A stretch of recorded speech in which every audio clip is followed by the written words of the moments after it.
గ్రంథం మహాపరిసత్యాలు Richard back. విమానం క్రింద పడుకుని ఇంజిన్ నుంచి కారిన ఆయిల్ను తుడుస్తూ, ఇదివరకటి అంటే కొద్దిగానే ఆయిల్ కారుతోందని విషయాన్ని గమనించాను. అప్పుడే ఒక ప్రయాణికుడిని ఎక్కించుకుని తిరిగి వచ్చి షిమోడా నా దగ్గరకు వచ్చి గడ్డిలో కూర్చున్నాడు. ప్రతి ఒక్కరూ వారి వారి బ్రతుకు తెరువుల కోసం వారి వారి పనులలో నిమగ్నమై ఉండగా, నువ్వు ఏమో వారి బాధ్యతలను మరిపింపజేస్తూ ఇలా గగన విహారాలు చేస్తూ రోజుకో ఊరు తిరిగే దేశదెమ్మరివైన నువ్వు ఈ ప్రపంచాన్ని ఎలా ప్రభావితం చేయాలనుకుంటున్నావు రిచార్డ్? ఎలా చేయాలనుకుంటున్నావు రిచార్డ్? అతను నన్ను మళ్ళీ పరీక్షించడానికా అన్నట్లు ప్రశ్నించాడు. ఎలానా? మొదటిది, ఈ ప్రపంచాన్ని ప్రభావితం చేయడానికి నేను జీవించడం లేదు. ఏ విధంగానైతే నేను సంతోషంగా ఉండగలను ఆ విధంగానే నేను నా జీవితాన్ని కొనసాగిస్తున్నాను. సరే, మరి రెండవది ఎవరేం చేస్తూ జీవించాలనేది అది వారి వారి స్వీయ ఇష్టాన్ని బట్టి ఉంటుంది. ఎందుకంటే ఎవరేం చేయాలనుకుంటారో అది చేయడానికి వారు సంపూర్ణ సర్వస్వతంత్రులు కనుక. ఇక మూడవది, ప్రతి సంఘటనకు తగిన రీతిలో ధీటుగా స్పందించడం మనం ఎన్నుకున్న జీవితానికి జవాబుదారీగా ఉండటమే మన ఒక్కగానొక్క ధర్మం. మనం కేవలం ఒకరికి మాత్రమే జవాబుదారీగా ఉంటాము. అది ఎవరంటే మనకు మనమే పూర్తి చేశాడు డొనాల్డ్. ఒకవేళ మనకు అలా అనిపించకపోతే మనం మన అంతరాత్మకు కూడా సమాధానం చెప్పుకోనవసరం లేదు. మనకు మనం బాధ్యతారహితంగా ఉండటంలో కూడా తప్పు లేదు. కానీ మనలో చాలామంది మనం ఎందుకు ఇలానే ప్రవర్తిస్తున్నాం, మన ఎంపిక ఎలానే ఎందుకుంది అంటే ఓ అందమైన దృశ్యాన్ని చూడాలనుకోవడమో, కాలితో ఓ చీమను నలిపివేయాలనుకోవడమో, లేదా డబ్బు సంపాదన కోసం మరో పని కాకుండా ఈ పని ఎందుకు చేస్తున్నాము? ఇలాంటివి తెలుసుకోవడానికే ఎక్కువ ఉత్సాహం చూపిస్తాం. మీ ప్రశ్నకు చాలా సుదీర్ఘంగా జవాబు ఇస్తున్నానేమో అంటూ సందేహంగా అడిగాను. అదేం లేదు, ఈ ప్రపంచాన్ని ఎలా ప్రభావితం చేస్తావో చెప్పు, తిరిగి ప్రశ్నించాడు డొనాల్డ్. విమానం క్రింద నుంచి వెలుపలికి వచ్చి రెక్క నీడలో సేద తీరుతూ, ఈ ప్రపంచం తాను నిర్ణయించుకున్న విధంగా ఉండటాన్ని నేనెలా అంగీకరిస్తున్నానో అలాగే నేను ఎన్నుకున్న నా జీవనయానాన్ని నేను మనస్ఫూర్తిగా అంగీకరిస్తున్నాను. అతను నాకేసి చూస్తూ ఆనందంగా గర్వంతో కూడిన చిరునవ్వు నవ్వాడు. ఒక నిజమైన జ్ఞానిలా మాట్లాడావు. సరళంగా నేరుగా ఉదహరింపదగ్గ సమాధానం. కానీ దీని గురించి జాగ్రత్తగా లోతుగా ఆలోచించిన వారికే నీ సమాధానం అర్థమవుతుంది. ఈరోజు నా మెదడు చాలా చురుకుగా పనిచేస్తోంది. ఇంకా ఏమైనా అడగండి. ఇలా సమాధానాలు చెప్పడం చాలా సంతోషంగా ఉంది మాస్టర్. నేను అందరితోనూ ప్రేమింపబడాలి. నేను జాలిగల హృదయుడిని. నా పట్ల ఎవరలా ప్రవర్తిస్తారో వారి పట్ల నేను అలాగే ప్రవర్తిస్తాను. కానీ నాకెవరూ స్నేహితులు లేరు. నేను ఒంటరివాణ్ణి.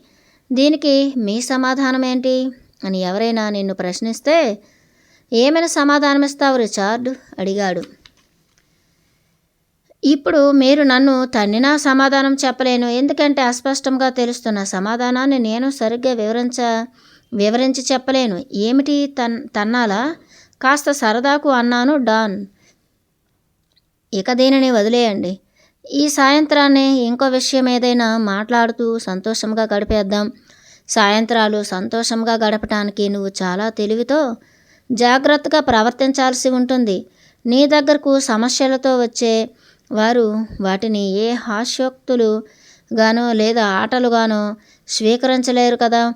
వారు బాగా పరిణతి చెందిన వారైతే తప్ప ఆ సమస్యలను తేలికగా తీసుకోలేరు.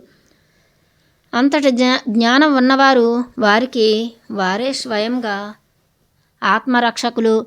సాధారణంగా ప్రజలకు సమాధానం ఇవ్వాలంటే మొదటగా వారిని పూర్తిగా మాట్లాడనివ్వాలి. ఇందాక నువ్వన్నట్లు నన్ను తన్నండి లాంటి పదాలు వాడితే ఓ అల్లారిమోక రెచ్చిపోయి ఎంత త్వరగా ఒక వ్యక్తిని స్తంభానికి కట్టేసి మంట పెడతారో నీకే తెలుస్తుంది. ఓ దీనజనుడా, సమాధానం కోసం నా దగ్గరకు రా, నీ సమస్యకు నేను దారి చూపుతా లాంటి ఉన్నత నియమాన్ని నువ్వు ఎలా సమర్థిస్తావు? తిరిగి ప్రశ్నించాడు డొనాల్డ్. ఇలాంటి నియమాలు ఇక్కడ పనిచేయవు. ఎలాగంటే తనను తాను హింసించుకుని ఆనందపడే వికృత మనస్తత్వం ఉన్న వ్యక్తి తను తాను ఏ విధంగా బాధించుకుంటాడు, అలానే ఇతరులను బాధిస్తాడు. మరి అలాంటి వారికి మీరెలా దారి చూపగలరు? తన్ను తాను బలిదానం చేసుకోవడానికి నీటిలో దూకడానికి సిద్ధపడిన ఒక మూఢ మకర దేవతా భక్తునికి మీరే విధంగా దారి చూపగలరు? మానవ సేవే మాధవ సేవాన్ని తలచే సాధువు రహదారి ప్రక్కన గాయాలై పడి ఉన్న వ్యక్తి తన గాయాలపై కారం చల్లమంటే ఏ విధంగా అతనికి సహాయపడతాడు?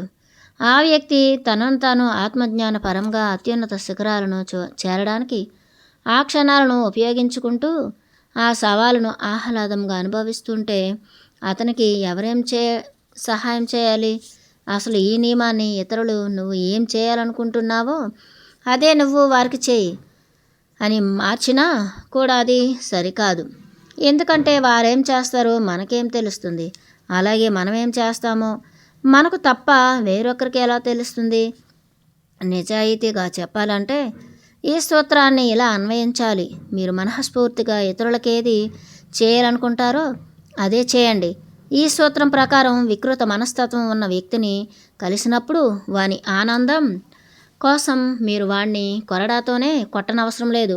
ఎందుకంటే అతను మీ నుంచి అలాంటి హింసను కోరుకుంటున్నాడు కనుక. అలాగే మకర దేవత ఆరాధకుడిని మొసలికి ఆహారంగా నీటిలోకి త్రోసివేయనవసరం లేదు. అతని కళ్ళలోకి చూస్తూ చాలా ఎక్కువగా మాట్లాడుతున్నాను కదా డాన్ అన్నాను. రిచార్డ్, నువ్వు ఇలాగా సాగదీసి ఉపన్యాసాలు ఇస్తే నీ శ్రోతలలో 90% పారిపోతారు. నువ్వు క్లుప్తంగా మాట్లాడడం నేర్చుకోవాలి. సరే, నేను 90% శ్రోతలను కోల్పోతే తప్పేముంది? కోపంతో తిరిగి ప్రశ్నించాను. నా శ్రోతలు మొత్తం పారిపోయినా నేను నష్టపోయేది ఏముంది? నాకు ఎంతవరకు తెలుసో అంతవరకు తెలుసు. నేనేం మాట్లాడాలో అదే మాట్లాడుతాను. అది కూడా తప్పేనంటే ఇదేం బాగోలేదు. నా విమానం $3 గగన విహారాలు కావలసినంత ధనం నాకే లోటు లేదు. నీకు ఏం తెలుసు అనుకుంటున్నావు? దుస్తులకు అంటిన గడ్డిని దులుపుకుంటూ అతను లేచి నిలుచున్నాడు. ఏం కోపంతో అన్నాను. నీ శిక్షణ పూర్తయింది. నువ్వు ఇప్పుడే పట్టభద్రుడవయ్యావు. కాస్త కోపం తగ్గించుకో. ఒక మాస్టర్గా ఉండటం నీకు ఎలా అనిపిస్తోంది? నరకప్రాయంగా ఉంది. అతను నా వైపు చూస్తూ ఓ అలౌకికమైన చిరునవ్వే నవ్వి, నువ్వు దానిని అనుభవించాల్సి ఉంటుంది అన్నాడు. ఈ ప్రపంచంలో మీరు సంకల్పించిన కార్యం పూర్తి అయినట్లు తెలుసుకొనడానికి ఒకే ఒక చిన్న చిట్కా. మీరు ఇంకా బ్రతికి ఉంటే మీ కార్యం ఇంకా పూర్తి కానట్లే. ఇనుప సామాను అంగాళ్ళు ఎప్పుడూ ఇలా పొడవుగా ఉంటాయి. ముందుకు నడిచే కొద్దీ అరలు వెనుకకు వెడుతూ ఉంటాయి. హేవర్డ్ ఇనుప సామాను అంగడిలో నా విమానానికి అవసరమైన కొన్ని మరలు వాషర్ల కోసం మసక వెలుతురులో గాలిస్తున్నాను. షిమోడా ఓపికతో కూర్చుని ఉన్నాడు. అతనికి ఇలాంటి ఇనుప సామానుల అంగడితో పనే లేదు. దేశమంతా ఎలాంటి వారుంటే ఆర్థిక పరిస్థితి మొత్తం కుప్పకూలిపోతుంది. ఎందుకంటే వారికేం కావాలో దానికి కేవలం సంకల్పం మాత్రంచే గాలిలోంచి సృష్టించుకోగలరు. ఏదైనా మరమ్మత్తు చేయవలసి వస్తే విడి భాగాలు కానీ పనివారు కానీ అవసరమే లేదు అని అనుకుంటూ వెతుకుతున్నాను. చివరకు నాకు కావలసినవన్నీ అక్కడే దొరికాయి. వాటిని తీసుకుని కౌంటర్ వద్దకు వచ్చాను. అక్కడ షాపు యజమాని ఏదో సంగీతాన్ని పలికిస్తున్నట్లుంది. ఆ గ్రీన్ స్లీవ్స్ ఎంతో మధురమైన సంగీతం. నేను దానిని చిన్నప్పటి నుంచి వింటున్నాను. ఇప్పుడు అది లోపల ఎక్కడో దాచిన మ్యూజిక్ సిస్టమ్ ద్వారా వస్తున్నట్లుంది. 400 జనాభా కూడా లేని ఆ చిన్ని పల్లెటూరులో అలాంటి సంగీతాన్ని వినడం నాకు ఆశ్చర్యమేసింది. నేను తల తిప్పి పరిశీలనగా చూడగా అక్కడ మ్యూజిక్ సిస్టమ్ అంటూ ఏమీ లేదు. షాపు యజమాని కుర్చీలో వెనుకొక జా జా జారగీలా పడి కూర్చుని కళ్ళు మూసుకుని ఓ నాసిరకం గిటారు మీద షిమోడా వాయించే సంగీతాన్ని వింటున్నాడు. ఆ సంగీతం ఎంతో తీయగా ఉంది. 73 సెంట్లు కౌంటర్లో చెల్లించి తిరిగి సంగీతాన్ని ఆస్వాదిస్తూ నిలబడిపోయాను. డొనాల్డ్ ఎంత బాగా వాయించారు. అసలు మీకు గిటారు వచ్చని నాకు తెలియదే. నువ్వు నువ్వూహించలేదా? అలాగైతే ఒక వ్యక్తి యేసుక్రీస్తు దగ్గరకు వెళ్ళి అతని చేతికి గిటారు ఇస్తే దీన్ని వాయించడం నా వల్ల కాదు అని యేసుక్రీస్తు అంటాడా? ఊహించు. షిమోడా గిటారును అక్కడ ఉంచి నాతో పాటుగా వీధిలోకి నడిచాడు. ఎవరైనా రష్యన్ లేదా పర్షియన్ భాషను మాట్లాడే వ్యక్తి శ్రేష్టమైన ఆరా కలిగిన ఒక మాస్టరుతో మాట్లాడినప్పుడు అతనేం మాట్లాడుతున్నాడో ఆ మాస్టర్కు అర్థం కాదా? లేదా ఆ మాస్టరు విమానాన్ని మరమ్మత్తు చేయలేడా? లేదా విమానాన్ని నడపలేడా? అంటే మీకు అన్నీ వచ్చన్నమాట, అవునా? నాకే కాదు, నీకు అన్నీ వచ్చు. నిజానికి తేడా అలా నాకొచ్చు అన్న విషయం నాకు తెలుసు. నేను గిటారును అలా వాయించగలనా? లేదు, నీకంటూ ఒక బాణీ ఉంటుంది. అది నా బాణీ కంటే భిన్నంగా ఉంటుంది. మరి నేను ఎలా వాయించగలను? అప్పటికప్పుడు పరిగెత్తి గిటారు కొని తీసుకురాలేకపోయినా కేవలం జిజ్ఞాసతో అడిగాను. గిటారు వాయించడం చేత కాదు అన్న నీ విశ్వాసాన్ని, అభ్యంతరాలను అన్నింటినీ వదిలేయి. ఓ ప్రత్యామ్నాయ జీవితకాలంలో అది నీ జీవితంలో ఒక భాగమైనట్లు ఆ గిటారును స్పర్శించు. దానిని బాగా పలికించగలనని తెలుసుకుని నీ అంతర్చైతన్యాన్ని నీ వ్రేళ్ల ద్వారా ప్రవహింపచేయి. చాలు, దానిని చక్కగా వాయించగలవు. ఇలాంటిది నేను ఎక్కడో చదివినట్లు గుర్తు. Hypnotic learning. ఇందులో విద్యార్థులకు హిప్నటైజ్డ్ స్థితిలో వారు ఆయా కళల్లో నిష్ణాతులని, మాస్టర్లని చెప్పడం జరుగుతుంది. దాంతో వారు నిజంగా మాస్టర్ల అత్యున్నతమైన చిత్రాలు గీయడం, సంగీతాన్ని పలికించడం, రచనలు చేయడం లాంటివి చేస్తారు. ఇదంతా చాలా శ్రమతో కూడుకున్నది డాన్. ప్రస్తుతానికి నాకు గిటార్ వాయించడం రాదు అనే విశ్వాసంలోనే నన్ను ఉండనివ్వండి. అలా అయితే గిటారు నేర్చుకోవడం చాలా కష్టమవుతుంది. నీ చైతన్యం గిటారును వాయించడానికి నువ్వు అర్హత పొందడానికి తగిన శ్రమ చేశావు అని నీతో చెప్పినప్పుడు మాత్రమే దాన్ని వాయించగలవు. దీనికోసం నువ్వు ఏళ్ల తరబడి కఠోర సాధన చేయవలసి ఉంటుంది. మరి అయితే విమానం నడపటాన్ని నేను చాలా సులభంగానే నేర్చుకున్నానే. గిటార్ నేర్చుకోవడం కంటే నిజానికి ఇదే చాలా కష్టం కదా. అయినా నేను చాలా స్వల్ప వ్యవధిలోనే నేర్చుకున్నానే. నువ్వు ఆకాశంలో విహరించాలని మనసా వాచా తీవ్రంగా కోరుకున్నావా? అవును. అప్పుడు నాకింకేమీ పట్టలేదు. మేఘాలపైన ఎగురుతూ క్రింద కనబడే పచ్చని పొలాలు, కొండగుట్టలు దాటుకుంటూ నేరుగా పైకి ఎగురుతూ ప్రశాంతమైన ఆకాశంలో. మీరు చెప్పేది నాకు అర్థమైంది. ఏమిటంటే గిటారు వాయించడానికి నేనెప్పుడూ అంతగా తాదాత్మ్యం చెందలేదని. ఇదే కదా మీరు అనబోయేది? గిటారు నేర్చుకోవాలని, ఆ సంగీతంలో తన్మయత్వం చెందాలని ఎప్పుడూ నువ్వు అనుకోలేదు, అవును కదా? గిటార్ అంటే చాలా తాదాత్మ్యం చెందని భావన ఇప్పుడు కూడా ఉంది. డాన్, మీరు విమానం నడపడం ఎలా నేర్చుకున్నారో చెప్పండి. బహుశా అలా ట్రావెలర్లో ఎక్కి కూర్చుని ఇలా దాన్ని నడిపేస్తుంటారు. అంతకుముందు అసలు మీరు విమానమే ఎక్కి ఉండరు. రిచార్డ్, నువ్వు సహజ జ్ఞానివి. అసలు లైసెన్స్ తీసుకునే ముందన్నా ఫ్లయింగ్ టెస్ట్ చేశారా? లేదు. ఆగండి, అసలు మీకు లైసెన్సే లేదు కదా. సాధారణ ఫ్లైట్లకు ఉండాల్సిన లైసెన్స్ కూడా చూడలేదు కదా.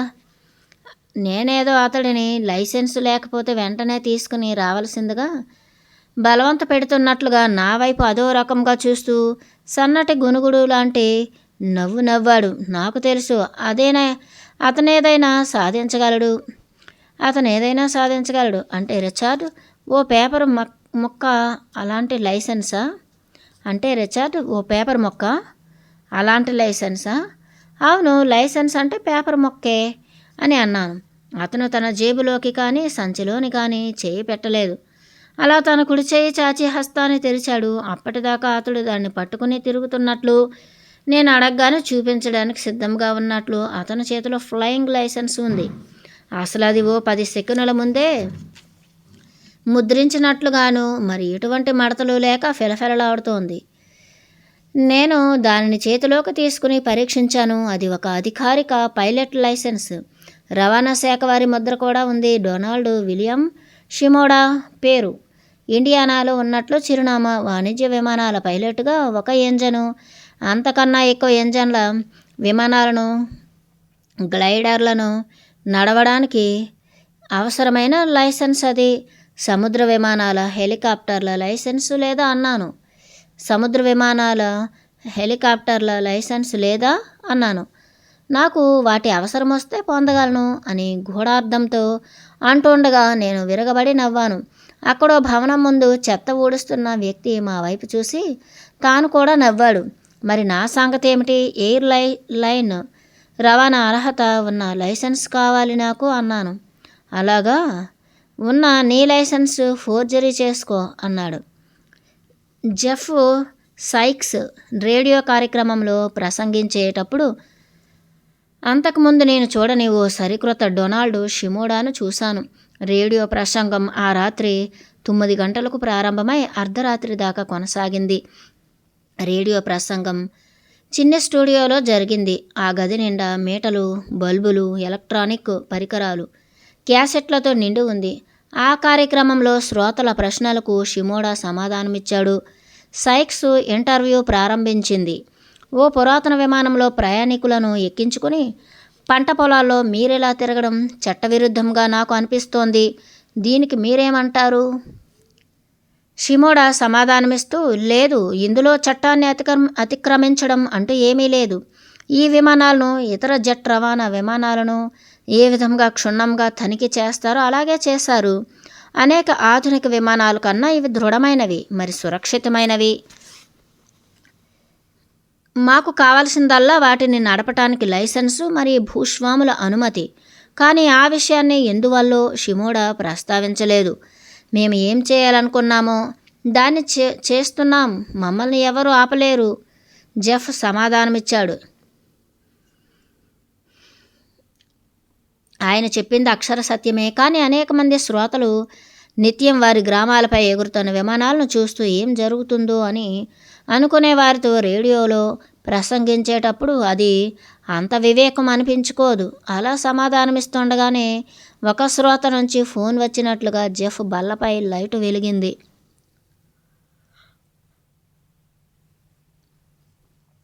మిమ్మల్ని ఒక శ్రోత ప్రశ్న అడగాలనుకుంటున్నారు, ప్రారంభించమనండి. నేను ఇప్పుడు మీతో మాట్లాడుతున్నానా?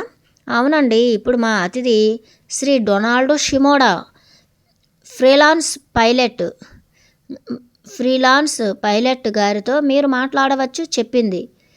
ఆయనతో నేను ఒక మాట చెప్పాలనుకుంటున్నాను. ఏమిటంటే, ఎవరి ఇష్టం వచ్చినట్లు వాడు చేసేయడం కాదు. అందరూ బ్రతుకు తెరువు కోసం కష్టపడుతూ తమ తమ బాధ్యతల్ని సక్రమంగా నిర్వహించాలి. అంతేకాని విమానాలెక్కి తాగి తందనాలాడుతూ తిరగడం కాదు. కొందరు తమ జీవితాలను ఎలాగైతే ఆటలాగా గడిపేస్తుంటారో అలాగే బ్రతుకు తెరువు కోసం కష్టపడేవారు తాము అనుకున్నది తాము చేస్తున్నారు కాదని ఎవరన్నారు? సమాధానం ఇచ్చాడు.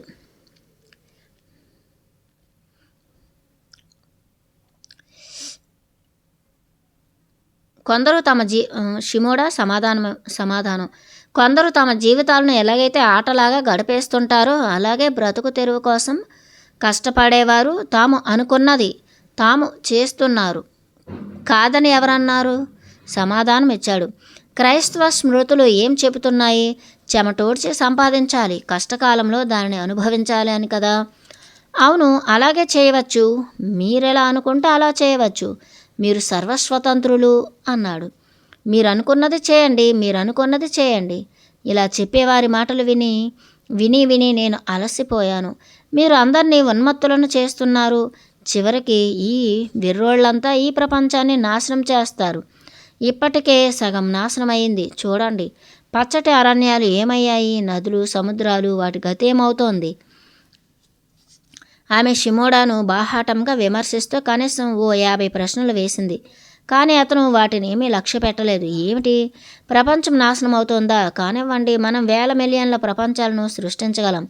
అందులో మనకిష్టమైన దాన్ని తిరిగి మనమే ఎన్నుకోగలం. మానవులు ఎంతకాలమైతే గ్రహాలు కావాలని అనుకుంటారో అంతకాలం పాటు మనం నివసించడానికి ఖగోళంలో అవి ఉంటాయి. ఆమెను కాస్త ఊరటపరచడానికి అతను కష్టపడటాన్ని చూసి నేను ఆశ్చర్యపోయాను. అతను అనేక జన్మల సారమైన జ్ఞాన సంపత్తితో తనకు దృగ్గోచరమైన భవిష్యత్తును దృష్టిలో ఉంచుకొని తన ఉద్దేశాలను తన కోణం నుంచి వ్యక్తపరుస్తూ వారితో మాట్లాడుతున్నాడు. కానీ ప్రశ్న వేసేవారు సహజంగా ఈ ఒక్క ప్రపంచానికి సంబంధించిన వాస్తవికతను దృష్టిలో ఉంచుకొని, అంటే పుట్టడం ఒక ఆరంభమని, మరణం ఒక అంతమని భావిస్తూ మాట్లాడుతున్నారు. ఇతనికి వారి స్థాయి తెలుసు, కానీ ఎందువలనో దానిని గుర్తుపట్టినట్లు లేదు. అంతా సవ్యమైనదేనా, నిజమేనా? అంటే ఈ ప్రపంచంలో చెడు అనేదే లేదా? మన చుట్టూ జరిగే పాపకృత్యాల మాట ఏమిటి? ఇవేమీ మీకు పట్టవా? ఫోన్లో ఆమె కోపంతో ప్రశ్నించింది. అసలు మనం దేని గురించి ఆందోళన చెందనవసరం లేదు మేడం. బ్రహ్మాండంలో ఓ చిన్ని బిందువు లాంటి మన జీవితం, అది కూడా ఓ మిథ్య, ఓ భ్రమ. ప్రతి ఒక్కటి సంతులనం చేయబడుతుంది. వారి వారి అంగీకారం లేకుండా ఎవ్వరూ బాధపడరు, ఎవ్వరూ మరణించరు, ఎవ్వరూ కూడా వారు అనుకోనిది ఎటువంటి పరిస్థితులలో కూడా చేయరు. మంచి చెడు కూడా లేవు. మనల్ని బాధింపచేసేవి, మనల్ని సంతోషింపజేసేవి మనకు బాహ్యంగా ఎప్పుడూ ఉండవు. ఇవేవి ఫోనులో ప్రశ్నిస్తున్నా ఆమెను శాంతింపజేయడం లేదు. చివరికి అకస్మాత్తుగా, ఇవన్నీ నీకెలా తెలుసాయి? నువ్వు చెప్పేదంతా నిజమేనని నీకెలా తెలుసు అని అడిగింది. ఇవన్నీ సత్యాలని నాకు తెలియదు. నేను వాటిని నమ్ముతున్నాను. ఎందుకంటే వాటిని విశ్వసించడం నాకు ఎంతో ఆనందాన్నిస్తుంది అని చెప్పాడు. నా కనుబొమ్మలు ముడిపడ్డాయి. అతను ఈ జ్ఞానం కోసం ఎంత ప్రయత్నించింది, ఎలా సాధించింది, ఎంతమందికి స్వస్థత చేకూర్చింది, ఎన్ని మహిమలు చూపింది. అతని భావజాలం మన జీవితాన్ని ఎంత అర్థవంతంగా, ఎంత సత్యవంతంగా తీర్చిదిద్దింది. ఇవేవి చెప్పడం లేదు ఎందుకు? నువ్వు చాలా ప్రమాదకారిగా ఉన్నావు. ఆ విషయం నీకు తెలుసా మాస్టర్? ప్రతి ఒక్కరూ నీ మాట విని వారేమనుకుంటే అది చేసుకుంటూ పోతే ఏం జరుగుతుందో తెలుసా? తర్వాతి పరిణామాలు ఎలా ఉంటాయని దీనికి ఏదో కారణం అంటూ ఉంటుంది. మన ఆ మసక చీకటి గదిలో మైక్రోఫోన్లో ముందుకు వంగి మాట్లాడుతూ మంచులో మసగ్గా కనిపించే ప్రతిబింబంలో ఉన్న షిమోడాను నేను గుడ్లప్పగించి చూస్తున్నాను. అతను నిస్సహాయులైన శ్రోతలు అర్థం చేసుకునేందుకు ఏమాత్రం అవకాశం ఇవ్వకుండా తాను ఇవ్వదలిచిన సందేశాన్ని నేరుగా వివరిస్తున్నాడు. ఎవరైనా సరే, ఎంత ముఖ్యమైన వాడైనా సరే, నిత్యం ఎంత సంతోషంగా ఉన్నవాడైనా సరే, ఈ ప్రపంచంలో ఎంత అదృష్టవంతుడైనా సరే, వాడు కేవలం తన స్వప్రయోజనం కోసం మాత్రమే జీవిస్తున్న ఒక దైవికపరమైన స్వార్థం కలిగిన ఆత్మే. దీనికి మినహాయింపు ఎవరూ లేరు. ఈసారి ఒక మగ కంఠం ప్రశ్నిస్తోంది. స్వార్థం మిస్టర్, నీకు క్రీస్తు వ్యతిరేకం. ఆంటీ, క్రైస్ట్ అంటే ఏమిటో తెలుసా? ఒక్క క్షణం షిమోడా చిరునవ్వు నవ్వి సేదదీరినట్లుగా కుర్చీలో వెనుకకు జారగిలబడి కూర్చున్నాడు. ఆ మాట్లాడేది ఎవరో అతనికి వ్యక్తిగతంగా బాగా దగ్గరవాడిలా ఉన్నాయి ఆయన హావభావాలు. తెలియదు, మీరే చెప్పండి అన్నాడు షిమోడా. మొదలెట్టాడు ఆ ఆగంతకుడు. క్రీస్తు ఏమన్నాడు? మనం మన తోటి వారి కోసం జీవించాలన్నాడు. క్రీస్తు వ్యతిరేకం ఏముంటుంది? ఎల్లప్పుడూ స్వార్థ చింతనతో ఉండు. నీ కోసం నువ్వు బ్రతుకు, మిగతా వారిని ఏ నరకానికో వెళ్ళనివ్వు. ఇది క్రీస్తుకు వ్యతిరేకం అంటుంది. లేదా స్వర్గం, లేదా వారెక్కడికి వెళ్ళాలనుకుంటే అక్కడికి వెళ్ళనివ్వు నవ్వుతూ అన్నాడు డొనాల్డ్. నువ్వు చాలా ప్రమాదకారిగా ఉన్నావు. ఆ విషయం నీకు తెలుసా మిస్టర్? ప్రతి ఒక్కరూ నీ మాట విని వారేమనుకుంటే అది చేసుకుంటూ పోతే ఏం జరుగుతుందో తెలుసా? తర్వాతి పరిణామాలు ఎలా ఉంటాయని దీనికి ఏదో కారణం నువ్వు భావిస్తున్నావు అడిగాడు ఆగంతకుడు. ఎలా ఉంటాయా? బహుశా ఈ నక్షత్ర మండలంలోనే మన భూమి అత్యంత సంతోషకరమైన గ్రహం అవుతుంది చెప్పాడు డొనాల్డ్. మిస్టర్, నువ్వు చెప్పేదంతా మా పిల్లలు వినడానికి కూడా నేను ఇష్టపడడం లేదు తెలుసా?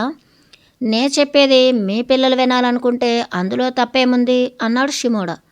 మనం ఏమనుకుంటే అది చేయడానికి మనకు సంపూర్ణ స్వేచ్ఛ ఉన్నట్లయితే నేను నీ పంట పొలాల్లోకి వచ్చి నీ వెర్రి తలను నా షార్ట్ గన్తో పేల్చి పేల్చి పారేసే స్వతంత్రం కూడా నాకుంది. నిజమే, అలా చేయడానికి నీకు స్వేచ్ఛ ఉంది. అటువైపు ఫోన్ విసురుగా పెట్టినట్లు క్లిక్కుమని చప్పుడు వినిపించింది. నిజమే, అలా చేయడానికి నీకు స్వేచ్ఛ ఉంది. అటువైపు నుంచి ఫోన్ విసురుగా పెట్టినట్లు క్లిక్మని చప్పుడు వినిపించింది. ఇప్పుడు ఆ ఊళ్ళో కోపంతో ఊగిపోతున్నవాడు కనీసం ఒక్కడైనా ఉన్నాడు. ఇంకా అనేకులు అలాగే ఇందాక కోపంతో మాట్లాడిన ఆమె ఇంకా ప్రశ్నలు అడుగుతూనే ఉన్నారు. జెఫ్ బల్లపై లైట్లు వెలుగుతూనే ఉన్నాయి.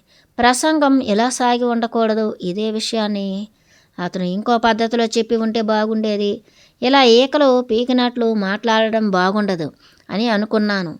ఇలా విమర్శించగా ట్రాయ్ పట్టణంలో అల్లరి మోకలు అతనిని చుట్టుముట్టినప్పుడు కలిగిన అనుభూతే నాకు తిరిగి కలిగింది. అంటే సమయం ఆసన్నమైంది. నిశ్చయంగా తిరిగి మేమిద్దరం విడిపోయి ఎవరి దారిన వారు సాగిపోయే కాలం వస్తోంది. స్టూడియోలో హ్యాండ్బుక్ అందించే సహాయమేమీ లేదు. స్వేచ్ఛగా ఆనందంగా జీవించడానికి మీరు అవశ్యం విసుగును జయించాలి. అది అంత సులభమైనదేమీ కాదు. జెఫ్ సైక్స్ మేము ఎవరమో చెప్పారు. మా విమానాలు